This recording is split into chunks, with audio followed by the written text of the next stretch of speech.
नमस्कार, स्वागत है आप सभी का। तो आई होप कि आप सभी लोग अच्छे होंगे, तैयारी बढ़िया चल रही होगी। अभी अभी एंट्रेंस एग्ज़ाम है, इस सितंबर में है, 1 अक्टूबर को डीयू का एंट्रेंस एग्ज़ाम है, तो आप लोग बढ़िया पढ़ रहे होंगे, मैं ऐसी उम्मीद करता हूँ।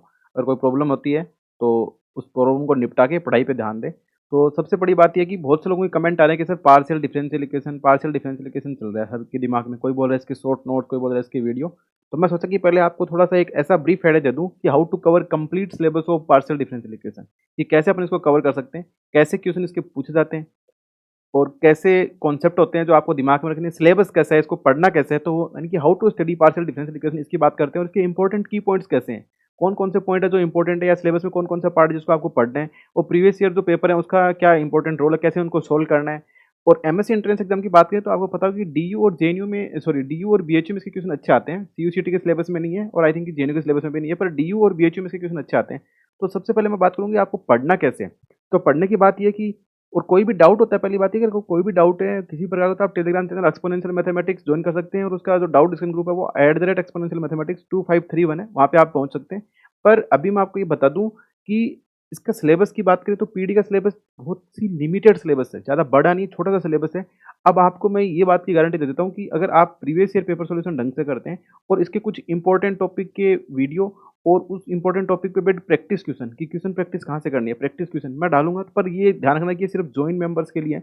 अगर आप वो वीडियोज और ये प्रैक्टिस क्वेश्चन कर लेते हैं तो मुझे नहीं लगता कि आपको कोई क्वेश्चन पीडी का रहने वाला है क्या, क्योंकि इसमें लिमिटेड सा पार्ट है, 3-4 क्लास में कुछ इंपॉर्टेंट टॉपिक है वो कवर हो जाएंगे। और प्रीवियस ईयर पेपर सॉल्यूशन की बात करें तो मैं डीयू और बीएचयू के पेपर सॉल्यूशन डाल दूंगा यूट्यूब पे। अभी 2019 डीयू का सॉल्यूशन चल रहा है, वो कल या आज में डाल दिया जाएगा, तो आप उसको भी देखें। और इन सबको कवर करने का तरीका ये कि आप अपने पास 2 पेज रखें। पढ़ना कैसे है, 2 पेज रखें। उस पे ये करें कि जो क्वेश्चन बार-बार रिपीट हो रहे हैं, उनके कॉन्सेप्ट को आप हाइलाइट करके लिख लें। और कुछ क्वेश्चन है जो पहली बार पूछ जा रहे हैं, कुछ नया कॉन्सेप्ट है उसका, तो उसको भी लिखें। तो सबसे पहले अगर अपन बात करें कि सिलेबस कैसा है, कि सिलेबस पहली बात तो पीडी होती क्या है? पीडी का मतलब 2 और मोर इंडिपेंडेंट वेरिएबल होते हैं और एक अगर डिपेंडेंट वेरिएबल होता है तो वो पीडी बन जाती है, पार्शियल डिफरेंशियल इक्वेशन बन जाती है। अगर 2 इंडिपेंडेंट वेरिएबल है और एक डिपेंडेंट वेरिएबल है, अगर मोर देन 1 इंडिपेंडेंट वेरिएबल हो जाता है तो वो सिस्टम ऑफ पीडी बन जाता है। सिस्टम ऑफ पीडी बन जाता है। फिर बात आती है लीनियर पीडी की, नॉन लीनियर पीडी की। जैसे आपको सिंपल एग्जांपल की बात करें तो ये जो an equation which contain dependent variable, independent variable and derivative, अब वो पार्शियल डेरिवेटिव आएंगे बिकॉज यहाँ पे इंडिपेंडेंट वेरिएबल कितने हैं, 2 या 2 से ज्यादा हैं, तो डेरिवेटिव आएंगे वो कैसे आएंगे, पार्शियल डेरिवेटिव आएंगे। तो उसको अपन पीडी बोल सकते हैं। जैसे कि ये इक्वेशन है z x one x two x n z x one, तो यहाँ पे जो डिपेंडेंट वेरिएबल है वो जेड है और x one x two up to x n ये क्या है, सारे इंडिपेंडेंट वेरिएबल है। तो ये क्या है, पीडी का इक्वेशन है, पीडी का। तो अभी अपन सिलेबस की बात करेंगे। पीडी का सिलेबस क्या, पीडी का सिलेबस आप देखेंगे तो बहुत ही छोटा सा सिलेबस है। और ये सिलेबस देखने के बाद अगर आप प्रीवियस ईयर पेपर करते हैं तो आपको ये आइडिया लगेगा कि ये क्वेश्चन इस पार्ट से और इसको ऐसे सोल्व करते हैं, तो ऐसी पिक्चर आपके दिमाग में बन जाएगी। और आप जो भी पेज ले रहे हैं उस पर उसको लिख लें। प्रीवियस ईयर पेपर तो सब लोग सोल्व करते हैं, पर आप उसको क्या करना है कि जैसे ये सिलेबस देखें पहले, तो इस सिलेबस को आप भी नोट डाउन करें और जो क्वेश्चन आता है उसको देखें कि हाँ इसमें इस मेथड से सोल्व करें। जैसे अभी मैं बात करूँ आपको, सबसे पहले अपन बात करते हैं क्वासी लीनियर पीडी। इससे पहले अपन ये भी समझेंगे कि लीनियर और नॉन लीनियर पीडी कैसे होती है, लीनियर और नॉन लीनियर। और जैसे क्वासी लीनियर पीडी होती है तो इसको फर्स्ट ऑर्डर की होती है, तो उसको सोल्व करने का तरीका होता है लाग्रांज मेथड से सोल्व कर लेते हैं उसको। और कॉची इनिशियल वैल्यू प्रॉब्लम होती है, तो जैसे कोई क्वेश्चन दिखता है इसमें अगर ये मेथड लगते हैं और ऐसी इक्वेशन होती है तो आप समझ जाएंगे कि क्वासी लीनियर पीडी थी, उसको अपन इस मेथड से सोल्व कर रहे हैं। फिर बात करते हैं अगर नॉन लीनियर पीडी है फर्स्ट ऑर्डर की, तो उसको कैसे सोल्व करेंगे। जब आपको ये पता लग जाएगा लीनियर और नॉन लीनियर में, तो फिर अपन देखेंगे 4P मेथड कहाँ लगता है। और 4P मेथड के भी कुछ फॉर्म होते हैं, स्टैंडर्ड फॉर्म होते हैं, तो वहाँ पे 4P मेथड भी नहीं लगाते, अपन डायरेक्ट उस स्टैंडर्ड फॉर्म के यानी कि उसको ट्रिक बोल सकते हैं, उससे अपन सोल्व कर सकते हैं। फिर यहाँ पे भी कॉची इनिशियल वैल्यू प्रॉब्लम होती है। तब आपको एक तो ये आइडिया लग जाएगी 4P मेथड जो कि फेमस है, पर वो बड़ा सा इक्वेशन है dx upon dy upon dz upon dp fx, तो थोड़ा मोटा फॉर्मूला बन जाता है। तो आप इससे बच भी सकते हैं, पर कई जगह तो ये लगाना ही पड़ेगा, पर उसकी स्टैंडर्ड फॉर्म होती है तो वहाँ पे इसके बिना भी इसको सोल्व कर सकते हैं। तो आपको ये आइडिया लग जाएगी नॉन लीनियर पीडी को अपन इससे सोल्व करते हैं और बाकी 4P मेथड सब जगह अवेलेबल होते हैं।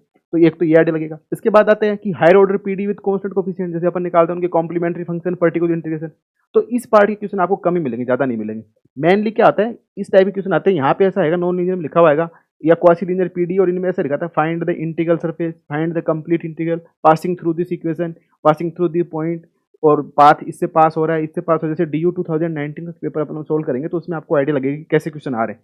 तो क्वासी लिनियर पीडी आती है, उसको लैग्रेंज मेथड से भी सोल्व कर सकते हैं और नॉन लिनियर पीडी उसको 4p मेथड। तो यहाँ से क्वेश्चन, इन दोनों पॉइंट से क्वेश्चन आने के 2 क्वेश्चन लगभग चांस रहते हैं यहाँ से। तो ये थोड़ा सा इंपॉर्टेंट पार्ट है। इसकी क्वेश्चन प्रैक्टिस मैं आपको जरूर करवाऊंगा और वो ज्वाइन मेंबर्स के लिए होगा। तो इसके लिए आप ज्वाइन बटन पर क्लिक करके ज्वाइन मेंबर पे जुड़ जाएं। और बाकी जैसे ग्रुप थ्योरी में अभी चल रहा है, तो वहाँ पे ग्रुप थ्योरी की 7-8 क्लासें हो सकती है। इसी प्रकार से अपन 7-8 क्लासों में पीडी का भी कंप्लीट प्रैक्टिस कर लेंगे, तो आपके 5 या 6 क्वेश्चन जो भी आते हैं वो सारे के सारे करेक्ट हो जाएं डी और बीएचयू के एग्जाम में।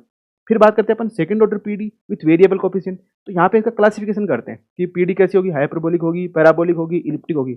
ऐसे मान के चलिए डेफिनेटली एक क्वेश्चन 100% पूछा जाता है, डीयू के एग्जाम में भी पूछा जाता है, बीएचयू के एग्जाम में भी पूछा जाता है। एक क्वेश्चन तो कन्फर्म है इस पे क्लासिफिकेशन पे। तो मैं यहाँ पे आपको 10-15 क्वेश्चन की प्रैक्टिस भी करवा दूंगा कि कैसे इलिप्टिक चेंज करते हैं, चेंज चेक करते हैं, कैसे पैराबोलिक करते हैं, कैसे हाइपरबोलिक करते हैं। तो ये तो मोस्ट इंपॉर्टेंट पार्ट हो गया इसका सेकंड ऑर्डर पीडी का विथ वेरिएबल। एक क्वेश्चन यहाँ से कन्फर्म है और 2 क्वेश्चन तो यहाँ से मान लो आप। उसके बाद बात करते हैं अपन कि wave equation, heat equation, Laplace equation. ऐसे मान के चलिए अभी आप ड्यू 2020 का पेपर देखेंगे, ड्यू 2019 का पेपर देखेंगे, वेव इक्वेशन से इक्वेशन आ रखा है। फिक्स फॉर्मूला है, वो हो सकता है इनिशियल वैल्यू प्रॉब्लम हो सकती है या बाउंड्री वैल्यू प्रॉब्लम हो सकती है, दोनों से पूछा जाता है। हीट इक्वेशन में इनिशियल वैल्यू भी पूछ सकते हैं, बाउंड्री वैल्यू पे। सेम कहानी लाप्लास पे, वो इनिशियल वैल्यू प्रॉब्लम हो सकती है और बाउंड्री वैल्यू प्रॉब्लम हो सकती है। इस बार तो बड़ा ही इजी क्वेश्चन आ गया कि लाप्लास इक्वेशन को आप सिलेंड्रिकल में 2019 में पूछा हुआ है कि लाप्लास इक्वेशन को आप सिलेंड्रिकल कोऑर्डिनेट में बताओ। इन सबको सोल्व करते हैं अपन सेपरेशन ऑफ वेरिएबल मेथड से।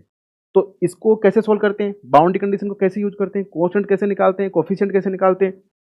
तो एक क्वेश्चन यहाँ से आप मान के चलो डेफिनेटली क्वेश्चन।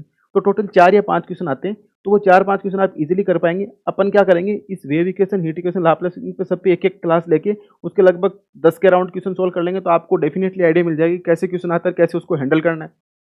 और एक ये सेकंड ऑर्डर पीडी वाला पार्ट है, इसको भी कर लेंगे। इसमें क्या होता है कि इसमें थोड़ी रूल होते हैं, जैसे अपन ने ओडी में पढ़ते हैं ना, को पर्टिकुलर इंटीग्रेशन निकालने खूब सारे फॉर्मूले टाइप होते हैं। तो इसमें खूब सारे फॉर्मूले होते हैं, कई बार क्या फॉर्मूला बन भी नहीं पाता, अपन से भूल भी जाते हैं। और इसे एग्जामिनर क्वेश्चन भी कम ही पूछता है, इतना ज़्यादा नहीं पूछता, 1 या 2 ही पूछता है। यहाँ पे कोई इतना चांसेस नहीं है। पर ये 4th पॉइंट है और ये 5th पॉइंट है, ये तो बहुत ही इंपॉर्टेंट है और यहाँ से क्वेश्चन भी 100% आता है। तो ये 3-4 पॉइंट ऐसे हैं कि जो इंपॉर्टेंट है। तो यहाँ पर 4 या 5 क्लास में इसकी क्वेश्चन प्रैक्टिस और इंपॉर्टेंट टॉपिक देख लेंगे। और अगर प्रीवियस ईयर पेपर सोल्व कर रहा हूँ तो उसके साथ आप बार बार क्या करें, एक पेज पे इनको नोट डाउन करें कि कौन सा टॉपिक इंपॉर्टेंट है, कैसे करना है। सो आई होप आपको ये पीडी के सिलेबस का आइडिया लगा होगा, थोड़ा कॉन्फिडेंस आएगा कि कैसे अपन इसको सोल्व करना है, कैसे पढ़ना है। थोड़ी उम्मीद रही होगी कि हाँ अपन इजीली कर सकते हैं और आप डेफिनेटली कर सकते हैं। तो कोई टेंशन नहीं है, आराम से बढ़िया पढ़ें और बढ़िया पेपर सॉल्यूशन के साथ अपने नोट्स बनाएं। तो आपके 2 या 3 पेज के शॉर्ट नोट्स ऑटोमेटिकली बन के तैयार हो जाएंगे। तो जिन लोगों की डिमांड थी कि शॉर्ट नोट्स, तो उनके ये सॉल्यूशन भी हो जाएगा। सो आई होप आपको अच्छा लगा होगा। So thank you and keep continue watching exponential mathematics.